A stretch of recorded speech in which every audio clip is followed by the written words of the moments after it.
We live in a time where the challenges to our faith and what is true and good are more. We live in a time where the challenges to our faith and what is true and good are more complex and intense than ever.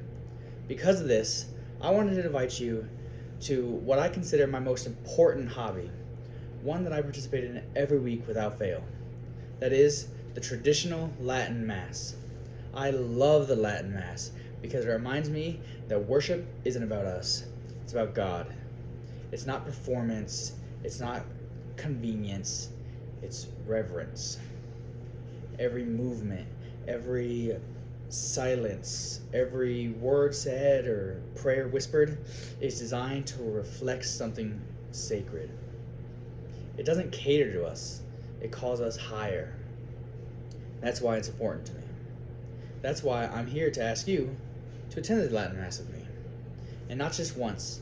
I really want you to go 5 times. And I want you to go 5 times because that's what it takes to really start to feel how important it is. The traditional Latin Mass calls for something serious. It's not about comfort or casual participation. It asks us to be fully present, to recognize something that's bigger than ourselves. The solemn prayers, the quiet moments, they create a space without distraction, where the true weight of our faith can become clear. As Pope Benedict XVI said in his letter, The Power and Mystery of Tradition, the liturgy is not the memory of the past, but is a living presence of the paschal mystery of Christ. The liturgy is not ours or my doing, but rather is an action of God in us and with us. The Mass uses Latin. That might be a reason why you'd want to look away. But it's not really a barrier. It's more of an invitation. As Pope Paul VI reminds us in his 1995 encyclical Mysterium Fidei, the Eucharist is a very great mystery, properly speaking, the mystery of faith. We must approach this mystery in particular with humility and reverence, not relying on human reason. That's what part draws me to it. It's the mystery, the Latin. It reminds me that our faith isn't just about what we can explain or grasp right away. There's a richness that unfolds over time as we return again and again. By going multiple times, we allow ourselves to move beyond confusion, to start to recognize patterns, meanings, and connections that weren't obvious at first. This slow, steady engagement builds a foundation that can support you through many spiritual challenges. You might feel like the Mass isn't for you, maybe because you wouldn't consider yourself religious, or because it feels distant, maybe you're not Catholic. But this is precisely why it matters. The TLM offers a chance to step into something stable and profound, something that has helped people find meaning and strength for centuries.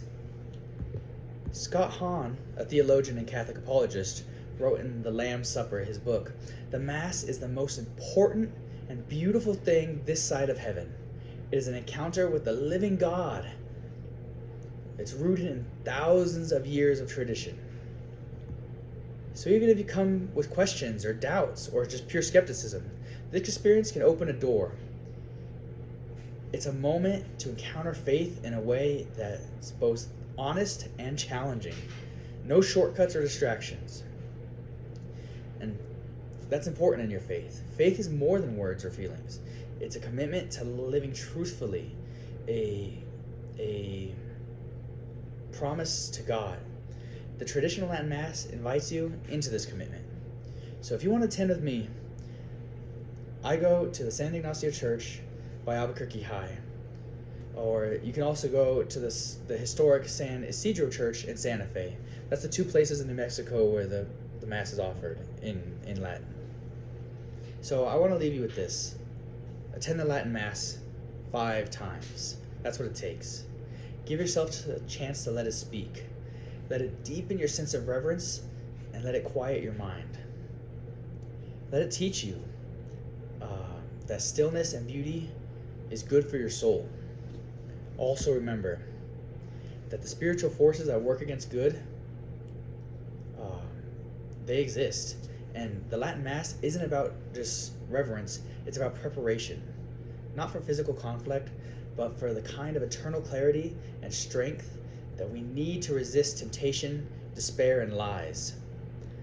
Finally, I want to share the St. Michael's Prayer with you. It's not decorative, it's real. It calls us to defend what is good, even if it's hard. So please pray with me.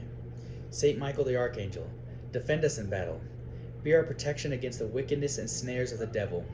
May God rebuke him, we humbly pray. And do thou, O Prince of the heavenly host, by the power of God, thrust into hell Satan and all the evil spirits who prowl about the world seeking the ruin of souls. Amen. Thank you for taking the time to listen to my speech, and please consider attending your Latin Mass. Thank you.